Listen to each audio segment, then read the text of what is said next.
হয়েছে। বান্দা মন চাইলে নামাজ পড়তে পারবে না, কিছু কিছু সময় রয়েছে সে সময় নামাজ পড়া যাবে না। বান্দা মন চাইলে রোজা রাখা যাবে না, বছরের ভিতরে 5টা দিন রয়েছে রোজা রাখা যাবে না। বান্দা মন চাইলে হজ করতে পারবে না।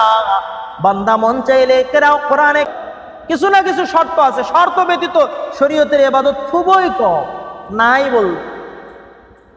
নামাজ সবসময় পড়া যায়, কিছু কিছু সময় নামাজ পড়া যাবে না। হজ জীবনে একবার, হজ জীবনে একবার, বছরে একবার। আবার রমজান বছরে 1 মাস, কি বলেন? যাকাত বছরে একবার। জানাবতের হালতে নাপাক অবস্থায় কোরআনে কারীমের তেলাওয়াত করা যায় না, বাইতুল্লাহ তাওয়াফ করা যায় না, হজর ও আসওয়াদের কাছে যাওয়া যায় না। তার মানে শরীয়তে ইসলামের যতগুলো ইবাদত রয়েছে প্রত্যেকটার সঙ্গে কি রয়েছে? শর্ত রয়েছে। শরীয়তের প্রত্যেকটা ইবাদতের সঙ্গে শর্ত জুড়ে দেওয়া হয়েছে। বান্দা মন চাইলে নামাজ পড়তে পারবে না, কিছু কিছু সময় রয়েছে সে সময় নামাজ পড়া যাবে না। বান্দা মন চাইলে রোজা রাখা যাবে না, বছরের ভিতরে 5টা দিন রয়েছে রোজা রাখা যাবে না। বান্দা মন চাইলে হজ করতে পারবে না। বান্দা মন চাইলে কোরআনে কারীমের তেলাওয়াত করতে পারবে না। জানাবতের হালতে তেলাওয়াত চলবে না, জানাবতের হালতে বাইতুল্লাহর তাওয়াফ চলবে না, জানাবতের হালতে হজরে আসওয়াদকে স্পর্শ করতে পারবে না। তার মানে শরীয়তে ইসলামের প্রত্যেকটা ইবাদতের সঙ্গে শর্ত জুড়ে দিয়েছেন রব। কিন্তু এমন একটা সহজ আর সরল ইবাদত রয়েছে যে ইবাদতের সঙ্গে কোনো শর্ত নাই, আর সেই বড় মাপের ইবাদতের নাম হলো ওয়ালা যিকরুল্লাহি আকবার, আল্লাহ তাআলার জিকির। আল্লাহর জিকিরের জন্য কোনো শর্ত নাই, আল্লাহর জিকিরের জন্য কোনো শর্ত নাই। ওযু অবস্থায় পড়তে পারবে, জানাবাত অবস্থায় পড়তে পারবে। এমনকি আল্লাহর বান্দা যদি জিকির করতে করতে আপার লেভেলের আল্লাহর ধ্যান অর্জন হয়ে যায়, বান্দা টয়লেটে গেলেও সে তার জবানটাকে আটকে রাখতে পারে না, জবানটা এত ধারালো হয়ে যায়। লা ইলাহা ইল্লাল্লাহ, লা ইলাহা ইল্লাল্লাহ, সুবহানাল্লাহ সুবহানাল্লাহ বলতে বলতে তার কন্ট্রোলের বাহিরে চলে যায়। আতাউল্লাহ হাফিজি রহমতুল্লাহ আলাইহির ব্যাপারে ওনার জীবনী তো রয়েছে যে উনি ওয়াশরুমে গেলে ওয়াশরুম থেকে বের হয়ে আসলে তার মুখে রক্ত দেখা যায়। তার মুখে কি দেখা যায়? তো রক্ত দেখা যায়। জিজ্ঞাসা করা হয়তো, হুজুর আপনি না ওয়াশরুমে গেলেন ভালো অবস্থা, মুখে রক্ত কেন? বলে কি আর বলবো, আমি তো পারলাম না। কি পারেন নাই? বলে আমার জবানকে আমি ধরে রাখতে পারলাম না। যতই আমি তাকে চেপে ধরছিলাম সে আমার শক্তির বাহিরে চলে গিয়েছে। সে যখন নড়াচড়া করছে, পরিশেষে আমি যখন পারলাম না, আমি আমার দাঁত দিয়ে তাকে যখন দাবিয়ে ধরলাম যে না না, টয়লেটেও তোমাকে আল্লাহর জিকির করিও না, জিহ্বাটা তুমি একটু শান্ত হও, আমি তাকে কন্ট্রোল করতে পারি না। পরিশেষে দাঁতের চাপ দেওয়ার কারণে জিহ্বাটা কেটে গেছে। সুবহানাল্লাহ। আমি আর আপনি বুঝবো না এটা, আমি আর আপনি এটা বুঝবো। তো রব আমার প্রত্যেকটা ইবাদতের ভিতরে কি দিয়েছেন? শর্ত দিয়েছেন। একটা ইবাদতের ভিতরে শর্ত দেয় নাই, তার নাম কি? কিন্তু বড় পরিতাপের বিষয়, আহকামুল হাকিমিন যে তাসবিহের ব্যাপারে, যে জিকিরের ব্যাপারে কোন সময় বান্দার জীবনের কোন নিষিদ্ধ সময় রাখে নাই। ওই তাসবিহ, ওই আল্লাহু আকবারের ধ্বনি শোনার পরেও যদি আল্লাহর কোন বান্দা মুমিন মুসলমান নাম দাবি করে, তার শরীরে জ্বালা হয়, আমরা বলতে চাই তুমি মুসলিম হয়ে মুসলিম নাগরিক দাবি করো, মুসলিম দেশে থাকার যোগ্য না তুমি। আল্লাহর তাসবিহ শুনে যদি তোমার গায়ে লাগবে, হায় হায় বিধর্মীদের জয়গান, খ্রিস্টান খেলোয়াড়দের জিকির আর তাদের শরৎ আমাদের মুসলিম সমাজে এত বেশি যে যদি তারা আল্লাহকে আল্লাহর দেওয়া জিহ্বা দিয়ে, আল্লাহর দেওয়া শক্তি দিয়ে আমার রবকে যদি এই পরিমাণ আহ্বান করতো আর স্মরণ করতো, খোদার কসম করে বলি তাদের জন্য দুনিয়াতে ফেরেশতা নেমে আসতো। সুবহানাল্লাহ।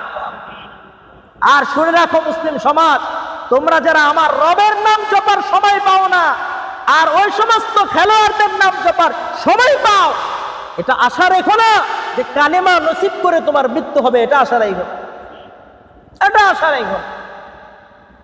কারণ যার সাথে যার মহাব্বত, তার আলোচনা তার ভালো লাগে। কি বলেন?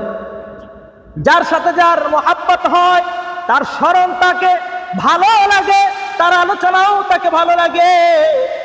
এই জন্য রবের সঙ্গে যার সম্পর্ক হয়ে গিয়েছে, রবের নামের আলোচনা তার পছন্দ হয়। আল্লাহর নামের ওয়াজ শুনলে আল্লাহর বান্দা আরামকে হারাম কইরা ওই দিনই মাহফিলে যাইয়া নিজেকে বিসর্জন করে আল্লাহর স্মরণে, আল্লাহর নামের ওয়াজ শুনে, আল্লাহর নামের কথা শুনে, আল্লাহর নামের জিকির শুনে। যার সাথে যার মহাব্বত তার গুণগান শুনলেও ভালো লাগে, যার সাথে যার মহাব্বত তার আলোচনা শুনলেও ভালো লাগে। সুতরাং যারা আমার রবের আলোচনা শুনলে তাদের মনের ভিতরে অ্যালার্জি উদ্ভাসিত হয়, বুঝতে হবে তারা আমার রবের সঙ্গে পরিপূর্ণ মহাব্বত রাখে। তাহলে আমি আর আপনি বুঝলাম জিকিরের কোনো নিষিদ্ধ সময় নাই, জিকিরের কোনো নিষিদ্ধ সময় নাই। জিকির হলো আল্লাহর স্মরণ, হলো সরল এবং সহজ একটা ইবাদত, যেটা বান্দা যেখানেই যাবে সেখানেই করতে পারবে। এর জন্য ওযু থাকাও শর্ত না, এর জন্য কিবলামুখী হওয়াও শর্ত না। কিন্তু সময় আস্তে আস্তে পরিবর্তন হয়ে গিয়েছে। এক সময় শুধুমাত্র হাতে কলমে লিখতো, মুখে জিকির চলতো, ঠিক কিনা? আস্তে আস্তে ফেসবুক, ইউটিউব, টুইটার হাবিজাবি আস্তে আস্তে সর্বশেষ আসছে যে না, জিকির তো বান্দার বন্ধ হয় না। তো এবার কি করা যায়? ভয়েস রেকর্ড, ভয়েস টাইপ শুরু হয়ে গেছে। তার মানে জিকির বন্ধ করার জন্য যা কিছু দরকার সব চলে আসছে, ঠিক কিনা? আপনি যখন ভয়েস টাইপ করবেন আল্লাহ আল্লাহ বলতে পারবেন, কিন্তু আপনি যখন কলম চালাইতেছেন, দস্তখত দিতেছেন, খাতা দেখতেছেন, খাতা লিখতেছেন, কম্পিউটার চালাইতেছেন, আপনি হাত চলবে, মুখ চলবে জিকিরে, সুবহানাল্লাহ বলেন। তাহলে জিকির হলো আমার একটা সহজ সরল দামি ইবাদত, যেটা সর্ব জায়গায়, সর্ব অবস্থায়, সর্ব ধরনের বান্দারাই করতে পারে, ঠিক না? ঠিক। জ্ঞানীরাও করতে পারে, অজ্ঞরাও করতে পারে, কৃষিও করতে পারে, অন্যান্য চাকরি পেশার ব্যক্তিরাও করতে পারে। এটা সহজ ইবাদত। তাহলে জিকিরের জন্য মাত্রা কি? জিকিরের জন্য মাত্রা কি? হজ জীবনে কয়বার? একবার, এটা হলো ফরজ। যাকাত মাসে কয়বার? একবার। বছরে একবার, 40 ভাগের 1 ভাগ। এখন যদি আপনি বারবার দেন, এটা কি আর যাকাত থাকবে? যাকাত একবারে। রমজানের রোজা বছরে 1 মাস, বছরে 1 মাস। ঠিক তেমনি ভাবে অন্যান্য সকল ইবাদতের কি রয়েছে? মাত্রা রয়েছে, একটা সময়সীমা নির্ধারণ রয়েছে। কিন্তু বলে জিকিরের কোনো মাত্রা নাই। জিকিরের কি নাই? জিকিরের কোনো মাত্রা নাই। আল্লাহ কি বলেন? ইয়া আইয়ুহাল্লাযীনা আমানুযকুরুল্লাহ, ইয়া আইয়ুহাল্লাযীনা আমানুযকুরুল্লাহা যিকরান কাসীরা। আমার রব বলেন, মুমিন বান্দা বান্দি, তোমরা আমি রবের স্মরণ করো, একবার আর 2 বার নয়। যিকরান কাসীরা, অসংখ্য অগণিত বার। আমি একবার দিয়ে আমাকে একবার স্মরণ করলে আমি শেষ, এমন না। বরং তোমার যখন সময় পাও, যখন সময় মিলে, মৌকা মিলে, তো আমি রবের স্মরণ করি। কারণ আমি রব যে তোমাকে সর্ব অবস্থায় আমি স্মরণে রাখি। সুবহানাল্লাহ। আল্লাহ যদি সামান্য মুহূর্তের জন্য আমাকে আর আপনাকে ভুলে যায়, দুনিয়াতে চলতে পারবো আমি আপনি? চলতে পারবো না। এই জন্য রব আমাকে আর আপনাকে সর্ব অবস্থায়, সর্বত্রে আমাকে আর আপনাকে কি করে? স্মরণ করে। জিকির করলে আমার আর আপনার ফায়দা হবে কি? বলে জিকিরের দ্বারা ফায়দা হলো আল্লাহ রাজি হয়ে যাবেন। আলহামদুলিল্লাহ বলেন না? কারো প্রতি যদি আল্লাহ রাজি হয়ে যায়, সকল ধরনের প্রতিবন্ধকতা তার দূর হয়ে যাবে। আল্লাহু আকবার। এই জন্যই তো বলা হয় মান্নাহুল মাওলা ফালাহুল কুল। আল্লাহ যার জন্য হয়ে যাবে, তার আর কোনো ধরনের প্রতিবন্ধকতা থাকবে না। जो तू मेरा तो सब मेरा, फलक मेरा ज़मीन मेरी, अगर एक तू नहीं तो कोई शाय नहीं मेरी। रब, আপনি যদি আমার হয়ে যান, আসমানও আমার, জমিনও আমার। ও রব, একমাত্র আপনি যদি আমার না হন, পৃথিবীর কোনো কিছুই আমার না। সুবহান। রব যদি হয়ে যায় আমার, আপনার সাপও আমার পক্ষে, বিচ্ছু আমার পক্ষে, হিংস্র জানোয়ারও আমার পক্ষে থাকবে। আর সবাই আমার পক্ষে, কিন্তু আমার রব আমার পক্ষে না। বলে কোনো কিছুই আমাকে শান্তি দিতে পারবে। এজন্য জিকিরের 1 নম্বর ফায়দা হলো আমার রব আমার হয়ে যাবে। আর রব যদি আমার হয়ে যায়, রব আমার প্রতি খুশি হয়ে যাবে। আর রব অন্য সকল ইবাদতে যতটা না খুশি হন, বলে জিকিরের দ্বারা তার চাইতে দ্বিগুণ খুশি হন। সুবহান। আল্লাহর কোন একজন বান্দা সারা জীবন সনম করছে, সারা জীবন কি করছে? মূর্তির সামনে যায় মাথা নত করছে, সারা জীবন মূর্তি পূজা করছে, অগ্নি পূজা করছে। কয় বছর? 60-70 বছর পর্যন্ত। কিন্তু কোন একটা সময় আল্লাহরে স্মরণ কইরে বলছে সমাদ, আল্লাহ তুমি আল্লাহ। আল্লাহ বইলা একবার যখন ডাক দিছে, আল্লাহ রাব্বুল আলামিন বান্দার অতীত জিন্দেগীর 70 বছরের গুনাহগুলোকে মাফ করে মাসুম বান্দা হিসাবে জান্নাতি বান্দা বানায় দেয়। একবার বান্দা বলে লা ইলাহা ইল্লাল্লাহু মুহাম্মাদুর রাসূলুল্লাহ, বলে বান্দা তুমি আমারে স্মরণ করছো একবার। কয়বার? একবার। সারা জনমবার তুমি সনম করছো কারে? সনম রে, মূর্তি রে, অগ্নি রে। আমি আল্লাহ তোমার সব গুনাহ মাফ করে দিলাম। সুবহানাল্লাহ। রাসূল আরবি বলেন 2টা কালেমা এমন রয়েছে, যেই 2টা কালেমার ভিতরে একটা শব্দ, একটা জিকির এমন, যেই শব্দটা বান্দা উচ্চারণ করতে দেরি জান্নাতের আরশে মুআল্লা পর্যন্ত না যায় ওই কালেমাটা কোথাও স্থান নেয় না। 2টা কালেমা এমন রয়েছে, তার মধ্য থেকে একটা হলো বান্দা নাম নিতে দেরি, ওই জিকিরটা করতে দেরি, বলে ওইটা আরশে মুআল্লার আগ পর্যন্ত কোথাও স্থান নেয় না। সেটা আর কিছু না, সহজ। বলেন লা ইলাহা ইল্লাল্লাহ। এটা কি? লা ইলাহা ইল্লাল্লাহ। এটা হলো একটা কালেমা। এটার জায়গা গন্তব্য কোথায়? আরশে মুআল্লা। রব্বে করিমের আরশ পর্যন্ত যায়, এটা স্থান নেই, এর গন্তব্য। আরেকটা রয়েছে, বলে বান্দা যদি এই কালেমাটা খালি জবানে নিবে, কোথায় নিবে? জবানে নিবে। বান্দা যত যেমনই হোক না কেন, বলে ওই বান্দার আমল নামার ভিতরে আল্লাহ সুবহানাহু ওয়া তাআলা জমিন থেকে আসমান পর্যন্ত মধ্যবর্তী যে খালি জায়গা রয়েছে, এই পরিমাণ নেকি দিয়ে তার আমল নামায় দিয়ে দেয়। সুবহানাল্লাহ। ওইটা কি শুনবেন? অনেক ভারী, অনেক ভারী না। ওইটা হলো আল্লাহু আকবার। বলেন আল্লাহু আকবার। অনেক সময় মনে হয় বেশি লাগে, কি বলেন? অনেক কিছু করতে হয়। না না, আল্লাহু আকবার। জিকিরের সঙ্গে রিজিকের সম্পর্ক। জিকিরের সঙ্গে কিসের সম্পর্ক? রিজিকের সম্পর্ক। বান্দা যত বেশি জিকির করবে, তার রিজিকের দরওয়াজা আল্লাহ রাব্বুল আলামিন খুলে দেন। জিকিরের সঙ্গে আল্লাহ তাআলার নৈকট্য লাভের সম্পর্ক। কিসের সম্পর্ক? নৈকট্য লাভের সম্পর্ক। বান্দা তুমি আমাকে স্মরণ করো, জিকির করো দিনের বেলা, আমি তোমারে দিনেও করবো, রাত্রে করবো। বান্দা তুমি একা একা করবা, আমিও তোমাকে একা একা করবো। আর বান্দা তুমি কোনো মাহফিলে করবা, কোনো মজলিসে আমার কোনো একটা জিকির উচ্চারণ করবা, শোনো আমি তোমার জিকির, তোমার আলোচনা ওই তোমার ওই জামাতের থেকে উত্তম জামাত, ফেরেশতাদের জামাতের সঙ্গে করবো। সুবহানাল্লাহ। এজন্য জিকির ইবাদত, সহজ ইবাদত, কিন্তু বড় দামি ইবাদত, বড় দামি ইবাদত। এজন্য জিকির কেমন দামি ইবাদত? বলে পৃথিবীতে যত আমল রয়েছে, প্রত্যেকটা আমলের মেন লজিক হলো প্রেম প্রকাশ। কি প্রকাশ? মাওলা আর বান্দার ভিতরে প্রেমের বন্ধন যেটা আছে, এটা প্রকাশ পায় কিসের মাধ্যমে? ইবাদতের মাধ্যমে। কিসের মাধ্যমে? বললাম না, ইবাদত যার যত বেশি, রবের মহাব্বত তার অন্তরে তত বেশি। তো বান্দা পৃথিবীতে যত ইবাদত আছে, নামাজের বহির্প্রকাশ, ভালোবাসার বহির্প্রকাশ মানুষ দেখে, দেখে কিনা? মসজিদে কে আসে না যায় সব দেখে কিনা? হজে কে গেল না গেল পুরা মহল্লা জানে, এখন তো পুরা বাংলাদেশ জানে, হাইটে হাইটে গেছে। কি বলেন? পুরা বিশ্ব জানে। ওই যে কুমিল্লার এক ভাই গেছে, আলিফ নাকি যেন নাম। তো হজ করতে গেলে এখন রবের ভালোবাসাটা প্রকাশের জন্য বলে ভালোবাসা সবাই জানতেছে। কিন্তু বান্দা একটা ইবাদত রয়েছে, যে ইবাদতটা গুণগত মান অনেক দামি, অনেক দামি, কিন্তু ওজনে অনেক, জবানে অনেক হালকা, মিজানের পাল্লায় অনেক ভারী। সেই ইবাদতটা পৃথিবীর কেউ বুঝে না। সেই ইবাদতের নাম হলো জিকরুল্লাহ, আল্লাহর স্মরণ। আল্লাহ ছাড়া দিলের ভেদ কেউ জানে না।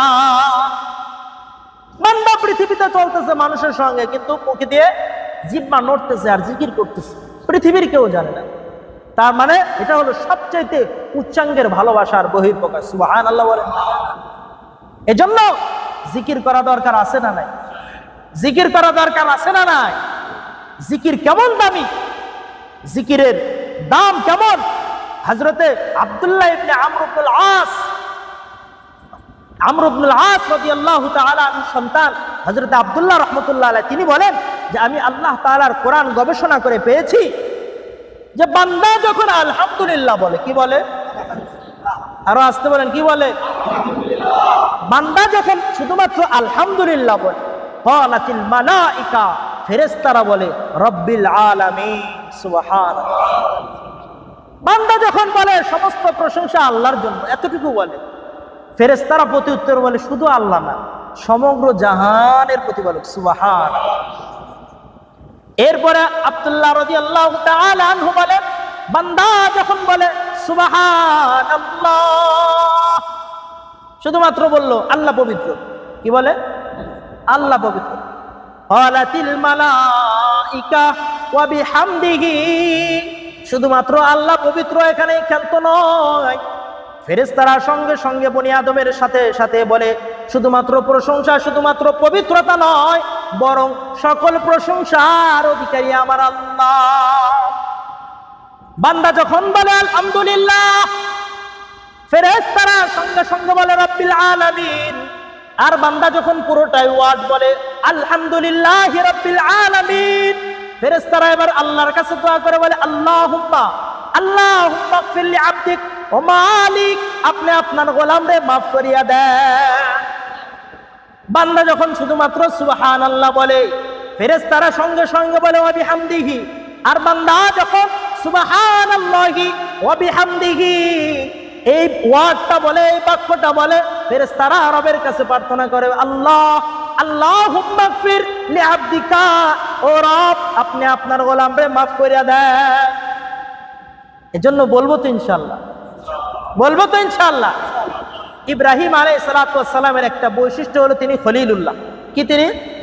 খলিলুল্লাহ, আল্লাহ তাআলার জিগরি বন্ধু। ফেরেশতা একজন আল্লাহ তাআলার কাছে জিজ্ঞাসা করতেছে, আল্লাহ গো আপনি আর লোক পাইলেন না, ওনার বাপের সম্পর্কে আপনার জানা আছে না? উনি নিজে হাতে মূর্তি বানায়, পাথরের মূর্তিগুলো বানায় ওনার নিজ মহল্লার বড় বড় বাজারে নিয়ে এগুলো উঠায় বিক্রি করে। তার মানে এই ব্যক্তির বাবা তো আপনার বিরুদ্ধচারণ করে। কি বলেন? এই ব্যক্তির বাবা আপনার বিরুদ্ধে লড়ে। সবাই যেন শিরিক করতে পারে, আপনাকে ভুইলা যেন পাথরের বানানো মূর্তির পূজা করতে পারে, সেটার সাপ্লাই করে। আপনি ওনার সন্তানের বানাইছেন আপনার আসল বন্ধু খলিলুল্লাহ। ফেরেশতারা আল্লাহ রাব্বুল আলামিন বলেন আল বিদায়া ওয়ান নিহায়ার ভিতরে ঘটনাটা এসেছে। ফেরেশতাকে আল্লাহ তাআলা বলেন, ফেরেশতা তুমি আর কি বুঝবা, তোমার আর কি বলবো, তুমি যাও, যায় আমার ইব্রাহিম রে একটু দেখা এরপরে আসো। সুবহানাল্লাহ বলবেন। ফেরেশতা দামি বেশি না মানুষ দামি বেশি? আরো আসতে কন। সবাই মনে হয় দামি হইতে চান না, এজন্য বলেন না। কে দামি বেশি, ফেরেশতা না মানুষ? মানুষ, তবে মানুষের মতো মানুষ, মানুষের মতো মানুষ। ফেরেশতা চলে গিয়েছে মানুষের রূপ নিয়ে। হযরত ইব্রাহিম আলাইহিস সালাতু ওয়াস সালাম মাওলার প্রেমে অন্ধ হয়ে পড়ে রয়েছেন। ফেরেশতা তার ঘরে মানুষের রূপ নিয়ে ঢোকার পর দেখলো আল্লাহর বান্দা আল্লাহ তাআলার প্রেমে সিজদা অবনত অবস্থায় রয়েছেন। এই অবস্থা দেখিয়া ফেরেশতা আর দেরি করলো না, আল্লাহর প্রশংসায় বলল সুবহানাল্লাহ, আমার রব পবিত্র, রক্তে মাংসে গড়া মানুষ এতটা রবরে ভালোবাসতে পারে এটা তো জানতাম না। সুবহানাল্লাহ যখন ইব্রাহিম আলাইহিস সালামের কানে পড়ছে, সব প্রেম সব ভালোবাসা দূরে, রবের নাম যদি মুমিন বান্দার কানে আসে, মুমিন বান্দা যত ব্যস্তই থাকুক নামাজের জন্য সবকিছুকে উপেক্ষা করে আল্লাহর ঘরে এসে হাজিরা দেয়। সুবহানাল্লাহ। ইব্রাহিম আলাইহিস সালাতু ওয়াস সালাম এবার মাথাটা উঠে বলতেছে, ভাই তুমি আমার মাওলার পবিত্রতা জ্ঞাপন করছো, তুমি আমার প্রেমিকের পবিত্রতা জ্ঞাপন করছো, তুমি আমার মাশুকের গুণগান করছো, সুতরাং নাও আমার এই যে আস্তাবলের ভিতরে উট একটা আছে, উট তোমাকে দিয়ে দিলাম। নেয়ামত পাইছে কিনা? নেয়ামত পাইলে মুমিন বান্দার কাজ কি? শুকর আদায় করা। সঙ্গে সঙ্গে এবার বলছে আলহামদুলিল্লাহ। ইব্রাহিম আলাইহিস সালাম বলল আরেকটা নাও। ফেরেশতা মানুষরূপী সেই বান্দা, ওই ফেরেশতা বারবার এবার আলহামদুলিল্লাহ বলতেছে, ইব্রাহিম আলাইহিস সালাম উট দিতেছে, ছাগল দিতেছে, আল্লাহু আকবার দিতে দিতে আস্তে বলে সব শেষ, দিতে দিতে আস্তে বলে সব শেষ, উটও শেষ, ছাগলও শেষ। এবার ফেরেশতা বলতেছে, ইব্রাহিম আমি যদি আরেকবার তোমার মাশুকের নাম নিই কি দিবা? আমি যদি আরেকবার তোমার মাশুকের নাম আমি নিই, তোমার মাশুককে আমি স্মরণ করি, কি দিবা? হযরত ইব্রাহিম আলাইহিস সালাম বলেন, ভাই আমার মাশুকের নাম তুমি এতবার নিছো, আমি প্রতিবার তোমাকে উট দিছি, ছাগল দিছি। ও ভাই শোনো, আরেকবার যদি তুমি আমার মাওলার নাম নাও, যতগুলো উট দিছি, ছাগল দিছি, এগুলো চড়ানোর জন্য একজন রাখালের প্রয়োজন। আমি ইব্রাহিম তো এখনো পর্যন্ত বাকি রয়েছি, আমি আমার মাওলার জন্য ওই উট চড়ানোর জন্য রাখাল হিসাবে তোমার সামনে পেশ হয়ে যাব। ফেরেশতা এবার বলে, আর দেরি নয়, আর দেরি নয়, আমি এমন তেমন কোনো মানুষ নয়, আমি হলো আল্লাহর ফেরেশতা। আমি আল্লাহর কাছে জানতে চাইছিলাম তোমার গুণগান ব্যাপারে, তোমার ব্যাপারে জানতে চাইছিলাম। আল্লাহ বলেছেন সশরীরে যায় আমার খলিলুল্লাহরে দেখো, কি কারণে আমি আমার বন্ধু বানাইছি, যেহেতু তুমি এতটা আল্লাহ প্রিয়, এতটা মাওলার ভক্ত, এই কারণে আল্লাহ তোমারে খলিল বানাইবেন, এর ভিতরে আমার আর কোনো প্রশ্ন নাই।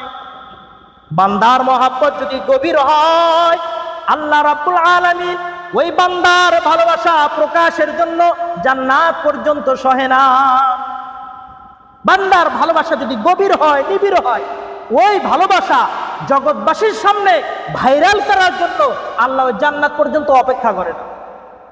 আল্লাহর বান্দার ভালোবাসা যদি গভীর হয়ে যায়, আল্লাহ রাব্বুল আলামিনের ওই বান্দাকে যদি দুনিয়ার কেউ জুলুম করে, অত্যাচার করে, আগুনে নিক্ষেপ করে দেয়, আল্লাহ তাআলা বান্দা এবং রবের সম্পর্কটা বহির প্রকাশ তাম পৃথিবীকে জানিয়ে বলে, ও আমার পৃথিবীবাসী শোনো, আমার যেই বান্দা আমারে গভীর ভাবে স্মরণ করবে, আমি আল্লাহ তার জন্য পৃথিবীর আগুনকে নির্দেশ দিয়ে বলবো, ইয়া নারু কুনি বারদাও ওয়া সালামান আলা ইব্রাহিম।